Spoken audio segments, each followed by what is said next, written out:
your chair. I prefer to be referred to with she, her pronouns, but ideally I prefer that you refer to the panel as a whole as we're all sitting here and judging this debate. If they would like to introduce themselves, I guess by yelling, because you don't have these two microphones, starting on my left. Hi everyone, Lauren Ashira, please. Hi everyone, Colin Chiore. Devin, please. Matthew.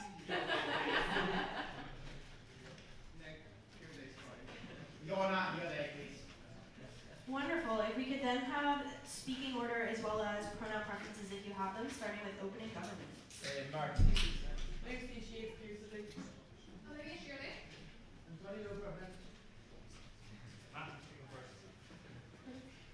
Lars, second for preference. Wonderful. I will attempt to clap at all of the minutes that I'm supposed to clap to. If I forget, please do just proceed as normal. Without further ado then, I'd like to welcome the Prime Minister to begin their speech here.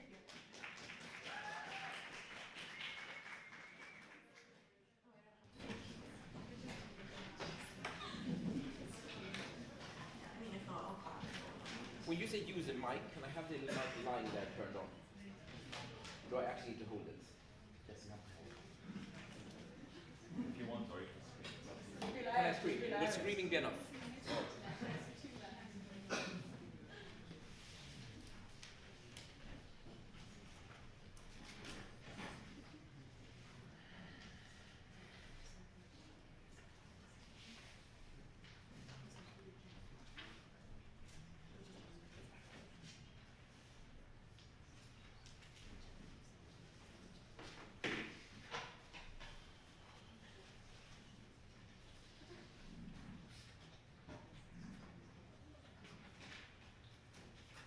My friends, truth is not contained in 7 minutes. Society does not change from discussions that happens in small closed rooms, and a Eurospreak is sure as hell not the same thing as your self-worth. We think in government that debating is a beautiful thing, it has a lot of vital function, but whatever function you attribute to debating happens less in the toxic competitive format, which is the way that competitive debating happens, unless opposition want to invent a new format in which they are required to describe all the rules in their 7-minute speeches. And that is effectively what our case is going to be about today. So, first of all, what would we prefer and why are they mutually exclusive? Secondly, what are the benefits of debating? And then a lot of reasons why all of those happen less with competitive debating. So first of all, what would we prefer and why are they mutually exclusive? So I think that we would prefer things like university debating looking like public debates, forums, debates with like the public, debates where decision makers come, and debates with like members of the faculty, debates within the members of the faculty, a diverse set of formats, of constraints, time restrictions, every possible way of doing that. We think this is mutually exclusive from competitive debating, because competitive debating is funded by universities as a student activity and therefore has its share of whatever pie is given to them. And given that competitive debating costs a lot of money, if you want to succeed in competitive debating and do well, you have to go to many tournaments, you have to like fund teams to do things, you have to like bring in trainers, whatever those things are. Consequently, you're not also going to be able to do this thing. We think and we hope that opposition are happy to have a comparative debate. We think this is a fair comparative that we can have this debate upon. Okay, so what do we think are like the main benefits of debating? It's like sure, go on. So the alternative is a world with no university debates, and the world that is. Less. I mean, if you want to have the occasional tour, like debating competition, I mean, I guess that is fine. We would not want to see that to be the norm. We want to see as much as possible as of a free form. Like within the diversity of formats, you can probably have like one BP debate a year. But yeah, we don't want to see that stuff. We don't want to see debating tournaments. We would love to have non-competitive debating forums where students get together from all over the world and discuss important issues. Maybe sometimes even for longer than 7 minutes per speech, and maybe without having a random person decide who is right or wrong. So, what are the benefits of debating? First of all, We think that like debating can create much better discourse on issues. We examine issues from both sides. That's really good for society. We think that very often debating, as university debating in particular, can really bring change. Like I think a lot of you remember like Jovan's speech, for instance, talking about the meaningful difference that debating can have in a context where like free speech isn't as salient, where you don't necessarily have the ability to have that kind of discussion. We think that's a really important function. We also think that things like integration between people, where like people can come together and discuss on similar terms, are really valuable aspect of debating. We think that like the integration of ideas, where people can come from whatever background they have or whatever culture they have and actually tell their experience and have a chance to justify why that experience is important or valuable, is really important. We also think that like debating as an activity helps build confidence, the ability to like actually speak in public and say what you think and not be afraid that like maybe it's not seen as valuable. All of these things suffer under competitive debating. First of all, why do we think that the format of like linking competition to university debating is enhances like privilege and pushes people away from participation, like it's exclusionary? So first of all, note that like privilege right now, and in most formats I can envision debating, leads to winning debates, right? Like debating is really expensive. You have to be able to travel to lots of places where debating competitions are held. You have to be able to like pay for accommodation. You have to be able to pay for like an economist subscription. Like there are lots of costs to doing debating, right? Like, but we think that like crucially, that also means that since you debate for a society, or you debate for your institution, you have very little incentive to share. So if you just have forums where it doesn't really matter who wins, you're more likely to want to share your ideas because you'll be seen as a smart person and someone who like really cares about the truth and your like intellectual ability when you share those ideas. By contrast, what we see right now is that the major speakers from like the top institutions tend to only program their own people or only help each other because they want to see the success of their institution. That means that we lock in whatever benefits we get from learning debating and becoming better debating within those top institutions. But crucially, when those institutions then go on to win, which they frequently do, we perpetuate the idea that class and privilege equals truth. When I go to a tournament and for the first, and the only thing I see is teams from from Oxford and Cambridge or Harvard or whatever in the finals, and they're the ones that are lauded, they're the ones that seem, even if they say like inane things, which they very often do, people still go, oh my god, that was amazing, I couldn't have thought of such a smart thing, right? And they do that because they sound good, and because we expect them to do really well. I mean, you know, at the end of the day, we think that that is something that makes people go, you know what, maybe what I think isn't as valuable, maybe my experience isn't as valuable, maybe like they teach these things at Eton and I don't understand them because I haven't had the opportunity to access that kind of information. All of that perpetuates the idea that that class equals truth, and it's one that, and it harms the free discourse that can be had in debate. Similarly, would you think very often just the actual experience pushes people away from participation in and of itself? Competitive debating is gut-wrenching. You go up in front of strangers and you say your views. You say the best thing you could think, and you equate your intelligence and your ability to formulate ideas with what they then say about it. And immediately afterwards they tell you that you're wrong, or they tell you that something was irrelevant or something wasn't good. Now, that, over lots of years, just destroys your soul. I hope you can all look forward to that. But no thank you. But even in the short term, we think that it is, for very many people, that's the first experience that pushes them away from it in the first place, right? Giving that first speech and immediately being told you lost, you were bad, this wasn't relevant, not because your ideas weren't good, not because it isn't your experience, but because you didn't conform with a particular rule set that takes ages and ages to learn. Compare that to a free debating forum where you get to have a say, and then maybe a week later someone comes up to you and says, you know what, you changed my mind, you touched me, what you said was actually relevant and important to me. That's the kind of thing that happens in that free forum. You don't have one particular adjudicator that says you were right or you were wrong. Finally, we think that it just creates bad. So insofar we care about debating, pushing for truth, and pushing for better ideas and better understanding of the world, that becomes a lot worse in this forum. Why is that? We always create formulas and we always perpetuate stereotypes. All of us have been talking about the most vulnerable groups and how some people just don't care about this thing or don't want that person. All those things are really offensive, but we have to do that because within 7 minutes we have to generalize in order to push a point across. Now, wouldn't it be better if occasionally debating actually had someone speaking for half an hour and we're able to show research and fact and say, you know what, I'm not generalizing, for this group, 60% of people actually tend to do things this way. What can we do to help that? That nuance and that detail can never happen within a competitive form that's always time constrained and formula constrained. That dumbs down discourse. And even if we're really smart and we really want to achieve the best degree of truth, it doesn't happen here. I'm sorry guys, but maybe we should be doing other things. Thank you.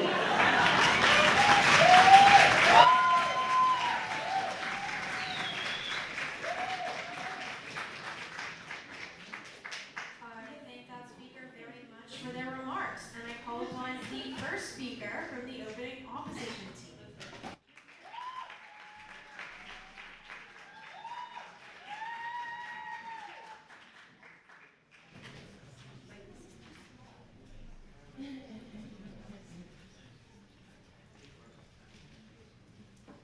Ready?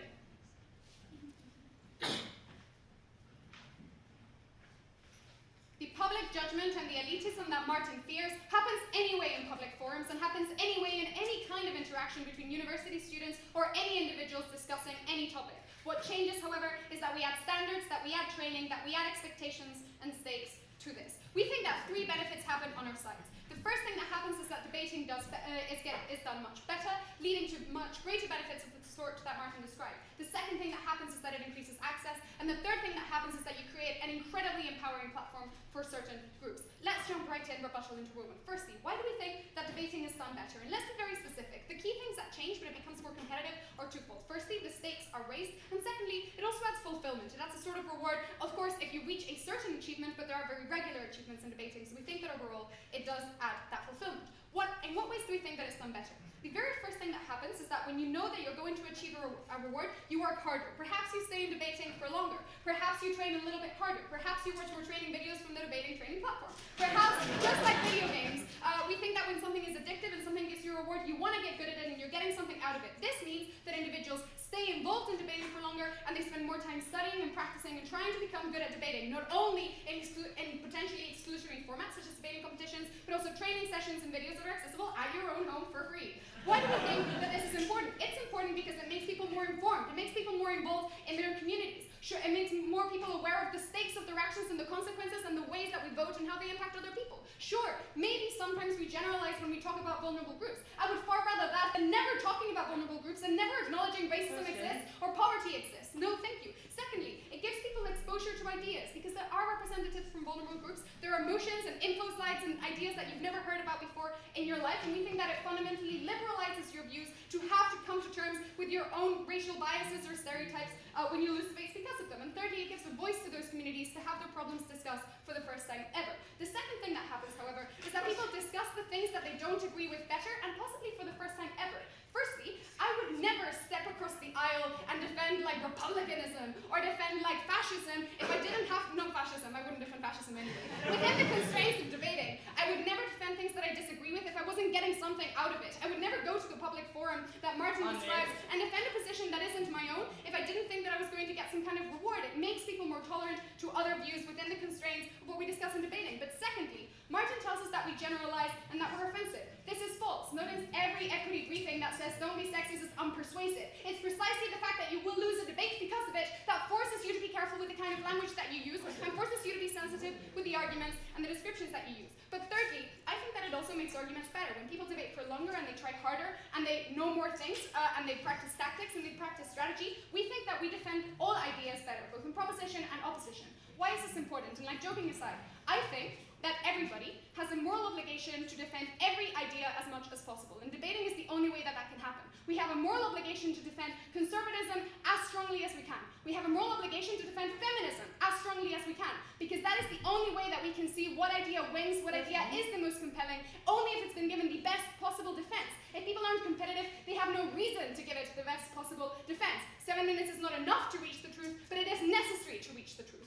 The second argument that happens is that it increases access and it gets far more people involved in debating. Firstly, as I told you before, it becomes much more attractive and more people do it when there's a reward mechanism. Like video games, it becomes addictive. If people like winning, you get a small jerk of endorphins every time that you're getting involved in it. The thrill of the moment of winning or of giving a good response to your POI is incredibly satisfying and something that everyone can achieve at certain points in that speech. It's not only about winning or losing, but being like, wow, I think I gave a higher speech. Like there's something for everybody. You don't have to be the 1/4 of teams that won the debate to get that thrill. The second thing that happens, however, because of my previous analysis of how debating gets better, is you also have role models. You also have people that inspire you. People that give beautiful speeches you remember and you say, wow, I want to be like that person one day. I want to also be quoted for my opening line of a world's final one day. And that motivates you to get involved in the activity, and we think that that also extends the benefits of debating to far more people. The third thing that happens, however, and this is why debating isn't half as exclusionary as Martin describes, the competitiveness necessarily fosters a culture of training, necessarily fosters the idea that you're not just good at it, that it is a competition that you need to train for, that you need to get good at.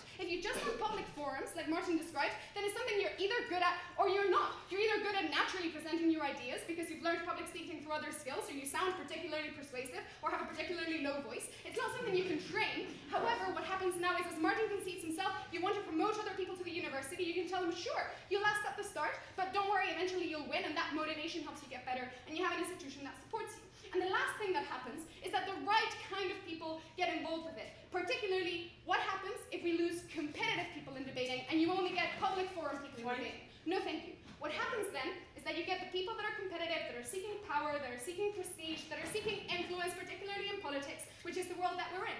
How bad would it be if the next generation of politicians had never bothered to discuss feminism, had never bothered to even try to pretend to care about poor people, had never talked to women about their experiences in the culture of competitive debate? I would prefer that these people go through competitive debating before they go into politics and are forced to justify their decisions. We think that this leads to more consideration of the kind of views that you hold. But the last thing that happens is that it enables access. Debating, because of its competitive nature, no thank you.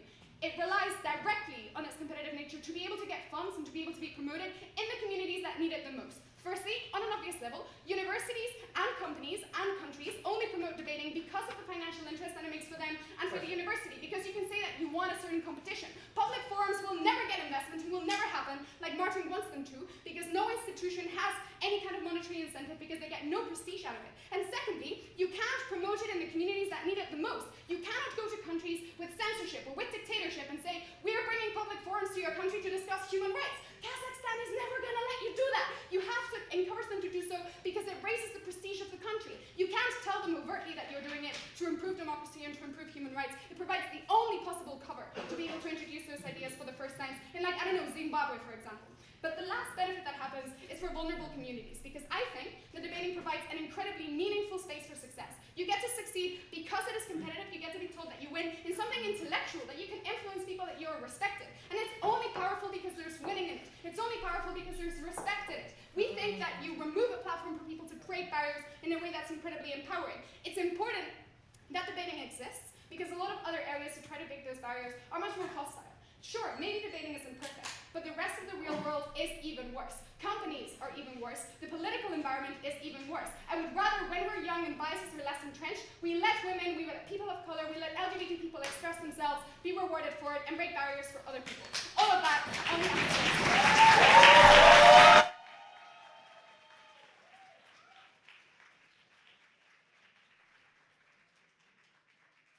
I thank that speaker very much for that speech, and I would like to welcome the next speaker for another 7-minute speech.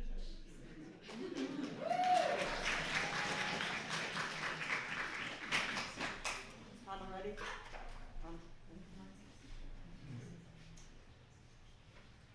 It is the competitive nature of debating that means Olivia never takes a POI because she can't fit it in 7 minutes, which means that we don't get the engagement she talks about, we don't get the discussion we talk about, we listen to her talk about her thing she's done for 7 minutes. Let's go through this. 2 things in this speech. First of all, I want to talk to you about exclusion, and then I want to talk to you about assigning values based on notions of privilege.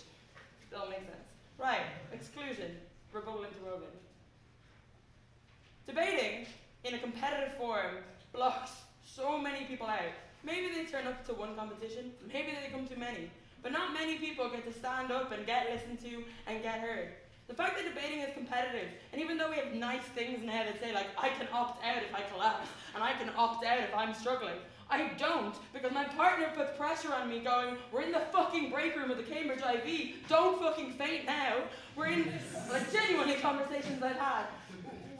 I'm shaking because I'm tired, but no, I have another round to do, because if I drop out of this round, I don't get to have my self-worth mean something, because I've tied my self-worth to whether or not I'm on the fucking top 10 of a tab. Who outside of this room gives a shit what you did this weekend apart from you? And the problem is, if it was a conference, if this was a conference and we weren't ranked and we weren't scored by these lovely people, we would have genuine engagement. It wouldn't matter that certain people are smarter or different. Your experiences, whether you're from Warsaw or Dublin or Tel Aviv, would be relevant. It wouldn't be that I have to, I was thinking of examples for this, and and I kept going, oh, well, I'll dig over Oxford, and everyone will like, yay. And I'm like, no, because like it's not just that. There's so many types of privilege that we just forget about because we think we're woke. It's not just that I can't opt out, I can't stop myself from winning, but it's not just whether I can say it or not. It's my accent, it's my gender, it's my institution. For many, it's their race. I was told I wouldn't be good at debating because I sounded too Dublin and I didn't use the big words that like Oxford uses. And sometimes I changed, but most of the time I just said they were shit and hoped the judges agreed. But the problem is, there are so many people who never do that. I might have kept going, people in this room might have kept going, but so many people stop. The fact that my institution for the first time this year has a wheelchair participant going to competitions is something we should all be ashamed of. We think it is amazing that we have these access issues that we all care about now. Note, most people can't access, like to get into this final you have to walk down a flight of stairs. There are so many things that stop people getting here. To come to this brilliant competition, you have to pay a lot of money to come. You have to be able to afford that. The difference when it's not competitive, it's fine. You might only do, the poor thing still exists, right? But if you do 1 or 2 a year, you still get all the values that Martin talked about. The difference is, when debating is competitive, you have to go to a competition every weekend to stay relevant. You have to invest in your time and in your energy and your mental and your self-worth in whether or not you know facts about Yemen. Like, there's so many things that all the bad things in debating are lost at the point where it's not competitive. I've gone to conferences around Europe for like youth, and it was lovely. And at the end of the day, we had a drink and we talked about why it was different for me in Dublin than for someone else from Germany. Here you don't do that, because here in the morning, you're debating against that person. You're beating that person. You have to beat that person because, my God, you need to make them feel shit so that you feel slightly good about yourself because you've given 7 years to this and you really just want to win a final. Are you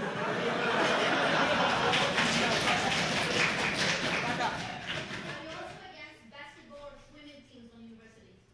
There's not the same culture.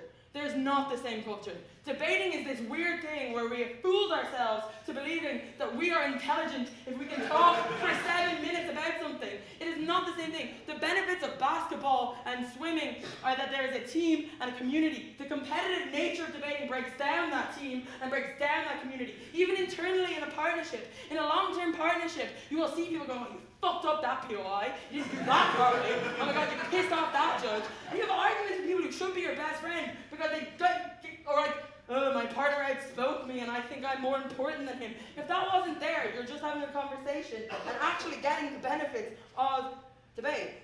Right, let's keep going. The thrill and the addiction that Olivia talks about still exists. Why?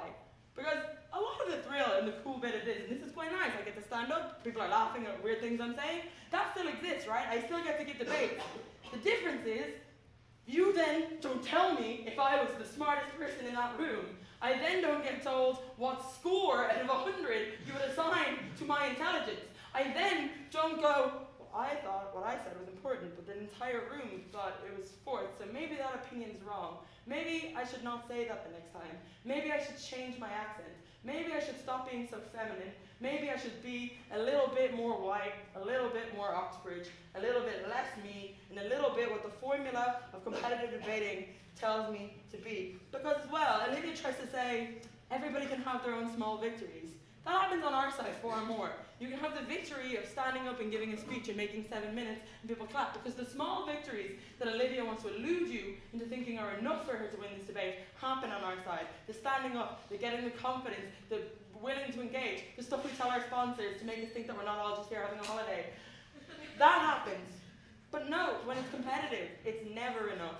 When I was 18, if you told me that I would get to represent my university at Euros, I thought that was enough. I then went to Euros, I wasn't smart enough, I wasn't top of the top, I wasn't good enough, because competition tells you to keep going. Assigning values based on privilege. Walking down here, I heard 3 people say, this is not a debate.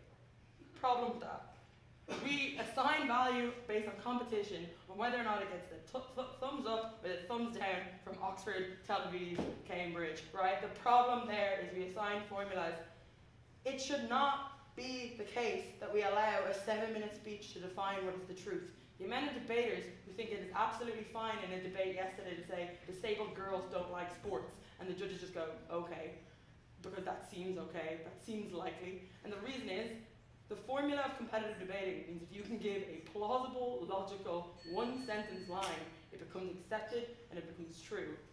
And if you are a white man from Oxford, you can give 3 plausible logical extensions. It doesn't matter that the person of colour who's actually experienced this shit and understands this shit, she gets told to leave, that she's come forth because she didn't follow a formula properly. Sorry about the time thing. This is actually genuinely an important thing that people should think about. Competitions are lovely, but debating is so much more important than that.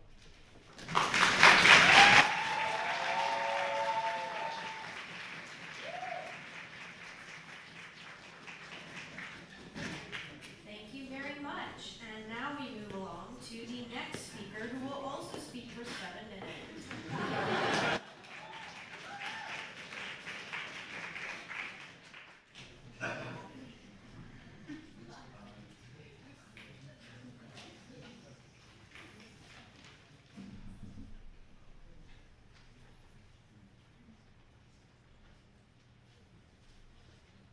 So at the end, I think the team is going to win this debate is the one who answers to 2 simple questions. First, in which world do we have better debating as an activity? And second, in which world do we have actually more debating and more access? So to the first thing, in which world do we have better debating? First thing they say, look, debating isn't competitive, perpetuates stereotypes, because some people believe that Oxford, Cambridge, and that are always right. Note, this is empirically false. The only way that we prove that they, being the supposed lead, are not, is to winning them. The fact that Tel Aviv exists, or Comillas or Durham, proves that this is not true. You have access to combat them. You have access to combat with arguments. And it is the only way that privileges do not get entrenched. It's the only way that some people that were not in those universities are able to prove that they are also good. The fact that we have standards that have formulas make the better much better. Don't. I'm not here to deny anyone's experience which was bad in debate. Probably some of you may have been discriminated at some point. But it would be so worse if you don't have standards. Because when you don't have standards, sexism is so much easier. Like being exclusionary to black people is so much more easy. I'm not saying that you cannot do that in status quo. You can probably. But it's far more complicated when you don't have formulas, when you don't have standards. You as chairs need to justify the call. If you think my action is bad, you can't say that. You need to prove it by arguments. It is not saying that you can't prove so many arguments that my action is not good or bad.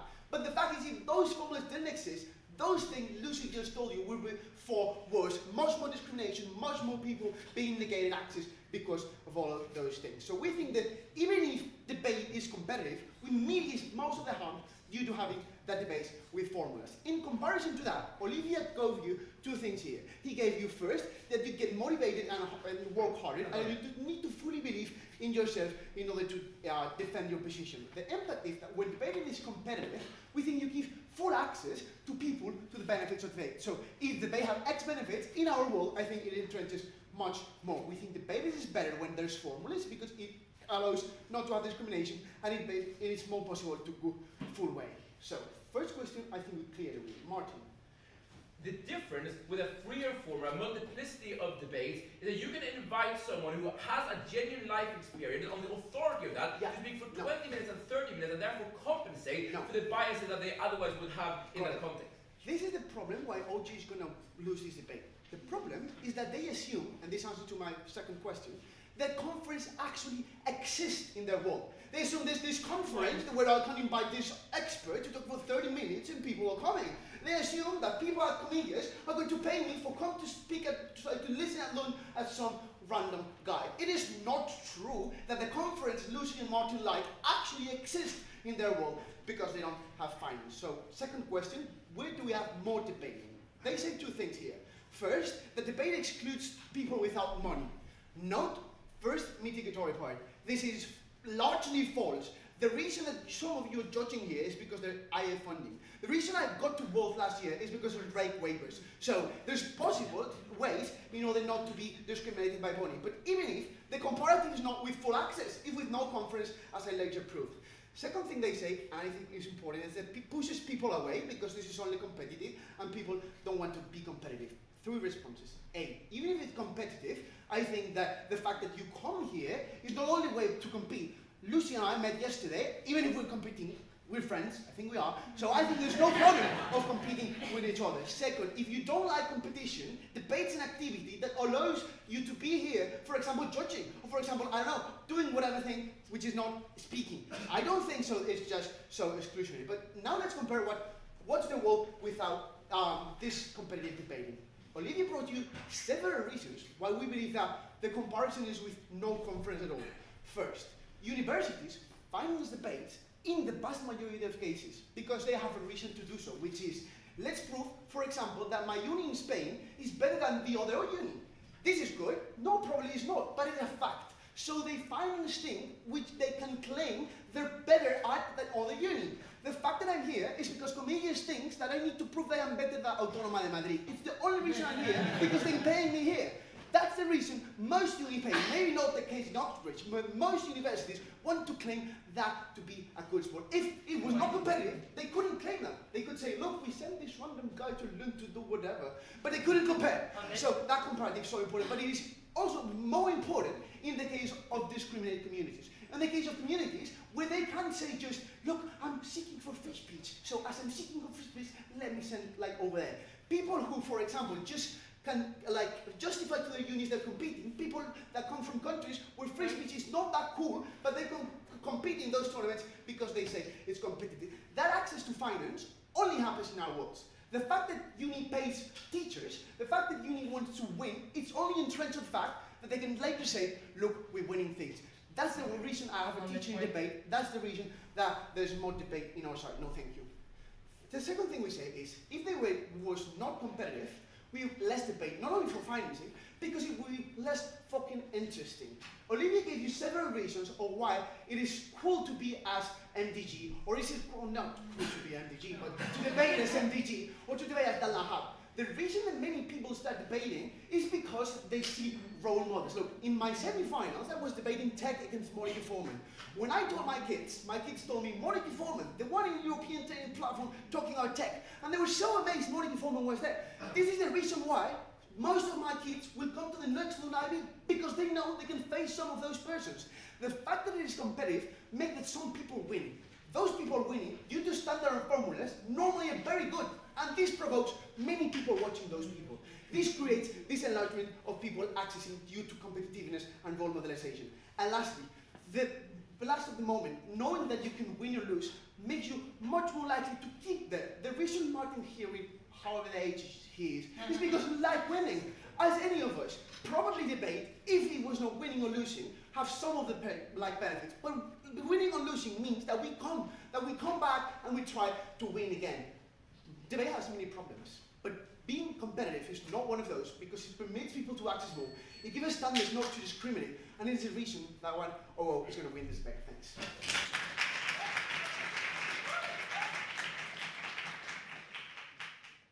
And I thank that speaker. And with that, we're moving swiftly along to the back half, where we'll have an extension for 7 minutes from closing.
generally against any kind of competitive sports. Because let's face it, when we talk about basketball, swimming, track, and so far, there is competitiveness to it. This does not necessarily mean aggressiveness.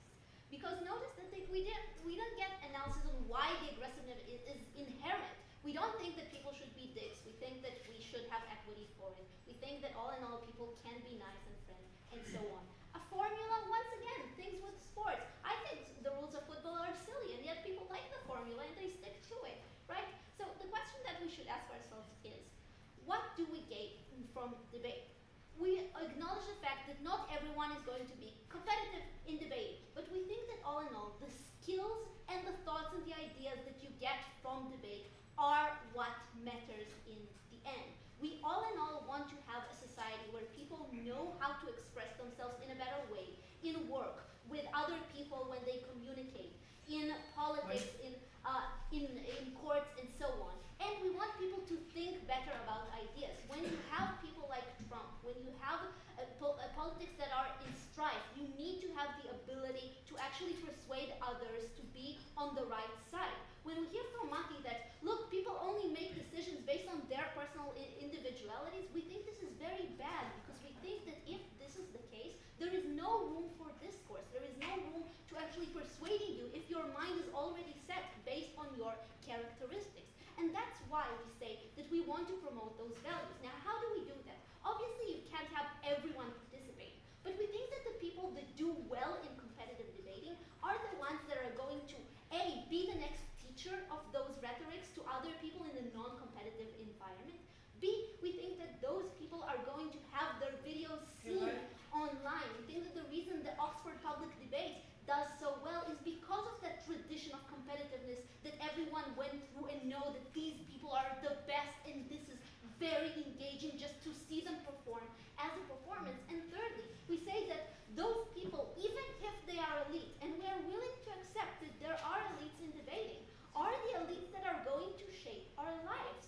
We would rather have those elites going into politics and going into courts and businesses and have all of those ideas. Now, why do we think that this happens more on our side? Because notice that in order, A, to get those elites in the first place, we need to compete on their time. They can do other things that are very good for business. They can be in the chess club. They can be doing other things with professors, more research. They can hang out in the entrepreneurial club and so on. So we need to excite them in some way. We need to offer them a way in which they would learn all the good skills that we think are still good, like logics, which is still good.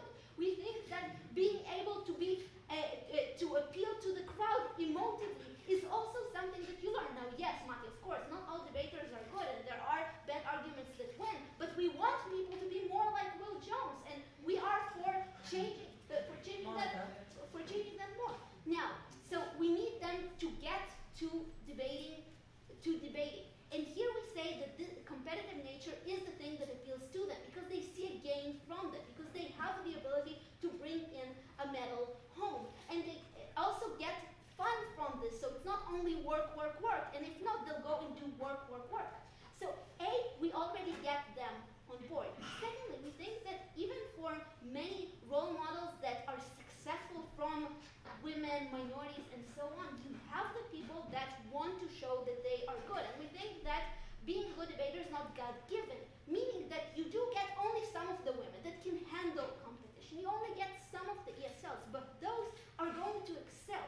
And all in all, we already get a group that can be more compelling and more engaging. Now, if you don't have that, those people don't have the reason to learn all the skills, because it's not that fun.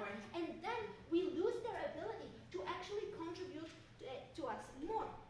Yes. The skills you talk about are why overprivileged men are able to silence women in 7 minutes flat, not listen to their logic, and not get change. Civil rights movement didn't happen because of BP fucking drinking.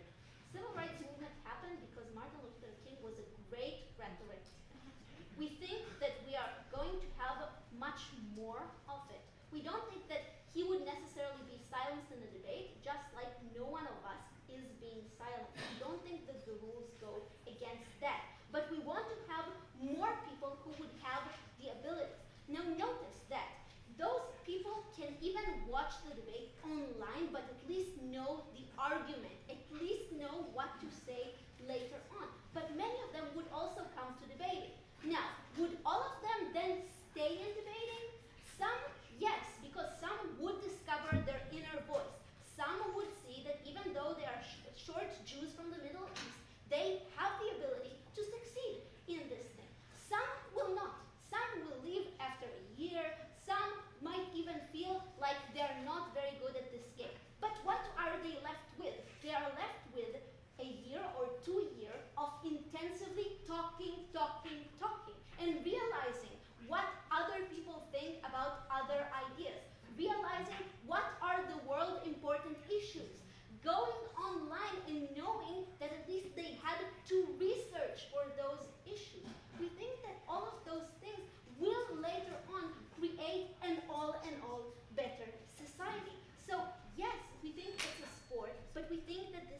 actually a great thing. Now, what is the alternative? The alternative is to have those forums. But already we get from those forums are still going to attract the elite. Maybe yes, maybe not. But we say that in those forums, they never teach you how to speak.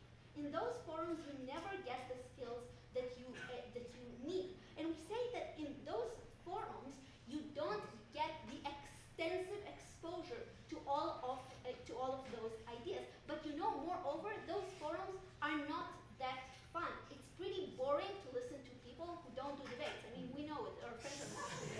So we think that many people don't have those tools. They don't speak to the point. They go on about personal examples. They don't know to separate between the different clashes in life and what we actually agree on and what we don't agree on.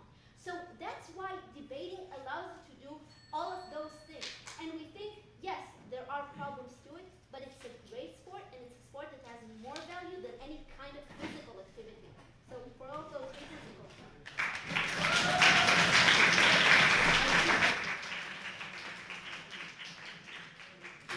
I thank that speaker very much. And now we're coming to the close of the bench with the government whip speaker for 7 minutes.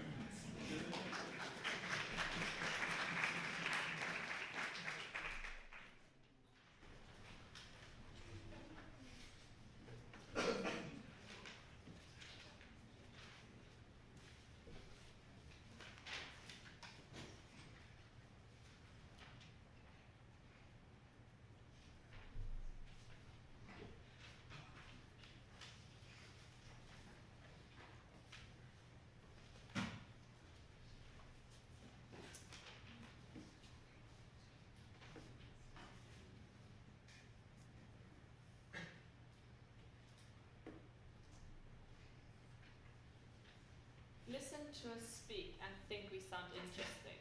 The previous speaker goes up and says, look, forums are boring to listen to because they didn't do debate, because debaters are so interesting to listen to. Look, if I stand in front of you and I point my finger up and say, firstly, what I'm going to bring you today is X. Secondly, I'm going to go into Y. Secondly, the examples are going to be A, B, C, D, and the impacts are A, B, C, D. This is why we win this debate. Thank you very much. We think that it's actually not interesting to listen to at all, right? We think that actually going up and maybe having joined a drama club, joining a Toastmasters club, is going to teach you rhetorics that are engaging people, right? This is why Vanille and Bossau are two different speakers, right? That's why I think Bossau is brilliant as PM speech might be. I think still that Vanilla is going to be the guy that is actually going to attract people. It's going to be Lucy that is going to change people's mind because she knows how to speak. Because when she stands in front of you, you tear up because she clearly cares about what she's saying. It's not going to be somebody who tells you that a certain impact has 3 sub-points, right? So what do we hear from open air, from closing opposition, going into that first? So, A, I want to ask, who is Will Jones? I don't know. Right? Secondly, she says, civil rights movements like Martin Luther King, it's been great because he's been so great at rhetoric. No, Martin Luther. It's like, Martin Luther King was not a debater, right? He managed to do it despite not having learned how to speak in 7 minutes, right? And also note that none of his speeches ever were 7 minutes long. So we also think that actually the Oxford public debate is A, who really watches that outside of people who do competitive debating, and B, if people watch it, they're not watching it because Tim Squirrel or MDG are talking it, they're watching it because they had invited famous politicians, famous academics, famous people into it. We want to listen to those people talk. We want to listen to them because they actually know what the fuck is going on, and not somebody who managed to watch Last Week Tonight or whatever that show is called and is presenting as a supplement. So secondly, we think that especially in the times of Trump, where you need to learn to persuade others and express yourself, we think that the point that Matti brings us on consensus is the narrative that we need to do, right? It is the point that the world isn't black and white. There isn't a proposition and an opposition, and it's one of the two, right? No, there is a consensus at the end of debate that we need to care. Is there a consensus that Matti brings to you exclusively in this debate? Look, I just said exclusively. Who the fuck actually does that in real life? We think that in the times of Trump, where we have narratives that is either wrong or right, we think this is the harm that competitive debating brings, right? We think that we cannot think outside of boxes, that actually the most valuable thing any debate ever brings is the discourse afterwards. Unfortunately, we don't do it because we say, oh, I should have run this argument. You know, I just came up with this line of rebuttal instead. Well, we don't actually talk about the issues that we care about, that we should care about. We also don't really reflect on the fact that we don't know shit about reality. I really don't want to be a person from Serbia in this fucking quarterfinals, was it, I think? Or round 5.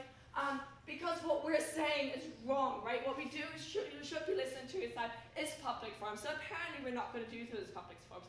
I'm wondering why. We are interested and curious to learn. And honestly, if I have the choice between listening to a 7-minute speech of somebody who doesn't know their shit because they're a physics major, I think actually going to a public forum where academics, politicians, civil rights movements leaders, feminists are speaking about their opinion and why, I think this is important. Secondly, what Matti brings is down the point of subjectivity. That's bullshit, right? That there's no such thing in debate. Also, subjectivity is so important in life. We're banning ourselves in debate to actually talk about issues that are really important, right? There's a D. Courtney in the US final who gave away a win simply to talk about abortion rights in Ireland, right? Those are the speeches we remember, and it isn't the speech that actually won, because I actually forgot who won that debate, but I do remember D. Opening. When discussions happen without objective competitive standards, it's precisely subjective prejudices and biases that determine how you judge people and who convinces you. That's why, as we explained, women can break barriers in debating and not elsewhere. Or unless elsewhere. No, that's not true, right? Like, honestly, my partner keeps telling me you really got to regulate your voice because, you know, it pitches up and down and that's really annoying to listen to. We're not going to win debates because of that. Sorry, Matti. But honestly, I don't think that debate is changing anything, right? Because just because we put in place gender quotas or that we say we gotta promote women, we still feel that in overall society that's not gonna change anything, right? It's still not gonna be female debaters that the world is going to listen to and say, you know, when I broke at Eurus, I bought this case. No, it's people like Malala, who's actually the people who we should look up to, and those people do exist. And unfortunately, there's not enough yet, but I haven't seen a female debater, unfortunately, yet winning a Nobel Peace Prize, right? So we think that those women are out there, and those women that we should look up to are the ones that aren't doing debating. And if they happen to do debating, that's great too, right? But we think that ultimately it's harmful. So what do we get from opening opposition to just clearly show why we're taking it over them as well? We never talk, it's incredibly selfish. Well, Olivia just admits it, I wouldn't do anything, but if I wouldn't get anything out of it, I wouldn't do it. That narrative is simply wrong. We should do it because it's fun. We should do it because we want to help others. We want to do it because we're doing it with friends. Doing it because I want to get something out of it is selfish and the issue with competitive debating. Thank you for lining that out. Secondly, we're hearing also about I love how this is like, they talk about how great it is to win a debate, right? They never talk to us how awful it is to lose a debate. They also never talk to us about how novice finals always have stupid motions, as we talked about just before this, because we think that novices are fucking stupid because they cannot do a 7-minute speech. And that's ridiculous because those people are usually wicked smart, right? They may be in their first year masters, they might be doing a PhD, they might have a background that we really should be listening to, but because they cannot bring it in 7 minutes, we think they should have easier motions. That is bullshit, people. The same with ESL and EFL. The way we have subjectivity in debating is simply wrong. We're not aiming to do consent. And their competitive debating is harming this, right? So ultimately, what did we bring you today, debate phrase, is that we think winning is harming you. They're not talking about the losing side. We think we should listen to people that actually have something to say, that are promoting consensus, but competitive debating is actively harming.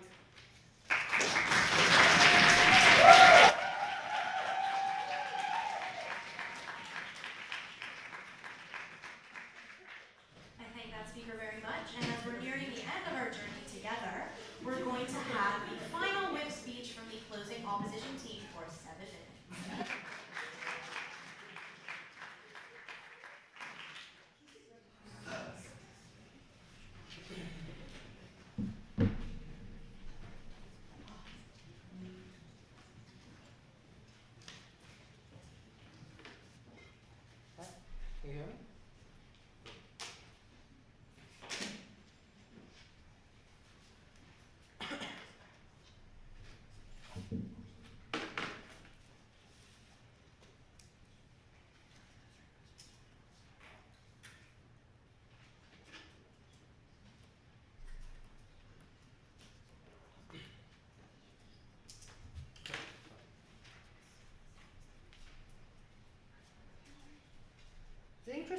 brought you as an EFL speaker from China is that no matter how many finals I lost, I have to say I do enjoy the element of competition in tournaments. Because A, it's not only just fine to lose, but also it's okay that you lose here, but get something elsewhere in your later life, in your politics, in your voting process in your country, even though China doesn't have that. But anyways, that's something important. I'm going to talk about three things in this speech. Firstly, about whether you have more fear when people will participate in debate. Secondly, what is the significance out of participation itself. Thirdly, about a direct comparative of the two words from both sides. The first issue about coverage and participation. The first reason OG doesn't like this is because they think only privileged classes can reach and participate in such competition. This is just factually untrue by using debate institute examples. Three things here. The first thing about funding and cost. You have school funds in almost every country and every debate society to sponsor speakers. Secondly, about minority policies that have different breaks and things like female representation quota in words. The third thing about in-school selection process, that because of institutional prevention to have in WUTC, Oxford literally tried to send more schools to guarantee an ESL final spot because they have better status in the next year. So literally, the problem of government bench is that we have no idea about how do they deal with the pressure and difficulties happens to forum selections, that you have to make nice ties, you have to have nice suits, etc., etc. We have no idea of what the alternative words look like on their side of the house. But secondly, the structural reason why the element of competition is so important is because the only reason for the underprivileged and the minorities to take up these difficulties is because they believe that one day there's a possibility for them to outwin the enemies, to outwin those who are regarded as more superior to them. This is the only reason they take up this task and take up these difficulties.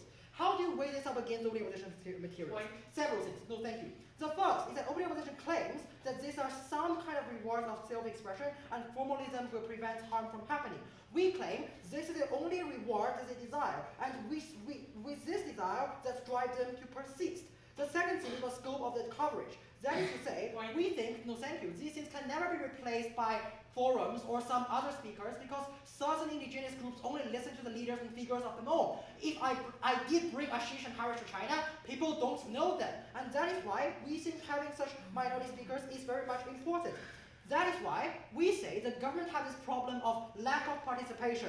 We have the problem of segregation and having no one participating if there's no likelihood and no possibility of winning at some stage to show that you're actually better than other people. The third thing we weigh up again in this debate is the effectiveness of encouraging participation by competition.